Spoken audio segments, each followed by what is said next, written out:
మహేష్ కుమార్ గారు confirm PCC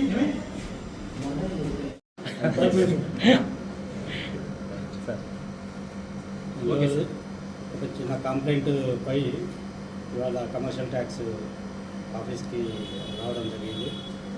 మా దగ్గరికి 2 రోజుల క్రితం ఒక కంప్లైంట్ వచ్చి ఆయన ఒక బిజినెస్ నడిపిస్తూ ఉంటాడు. ఆ బిజినెస్ పైన జిఎస్టీ కట్టడానికని నోటీస్ ఇచ్చాడు. ఇక్కడ ఆ నోటీసు తీసుకొని ఎక్స్ప్లెనేషన్ సంబంధించి కొన్ని డాక్యుమెంట్స్ కూడా తీసుకొచ్చి ఇక్కడ డీసీటీఓ అంటే స్టేట్ ట్యాక్స్ ఆఫీసర్ ఇందిరా వసంత గారు ఆమెను కలవడం జరిగింది. ఆమె మొత్తం వివరాలు తీసుకున్న తర్వాత ఆయన జిఎస్టీ కట్టాలి, జిఎస్టీతో పాటుగా ఆయన చేస్తున్న వ్యాపారానికి అడ్డు లేకుండా వాళ్ళు ఎలాంటి ఇబ్బంది పెట్టకుండా ఉండడానికి అని చెప్పేసి అదనంగా 50,000 కట్టాలని చెప్పి డిమాండ్ చేయడం జరిగింది. దాన్ని అతను 50,000 కట్టుకోలేదని చెప్పి పట్లాడుకుంటే అక్కడికి 35,000కు సెటిల్మెంట్ జరిగింది. అతను మా దగ్గరికి వచ్చి కంప్లైంట్ ఇచ్చేటుంటే దానిపై ఇవాళ అతను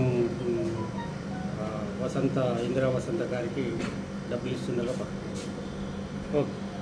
ఓకే. అలాగే ఇలా ఎవరైనా అవినీతి అధికారులు ఎవరైనా కానీ డబ్బుల గురించి ఇబ్బంది పెట్టేది ఉంటే 1064 టోల్ ఫ్రీ నెంబర్కి ఫోన్ చేసి తెలియజేయవలసిందిగా అందరికీ అభ్యర్థిస్తున్నాను. Okay thank you.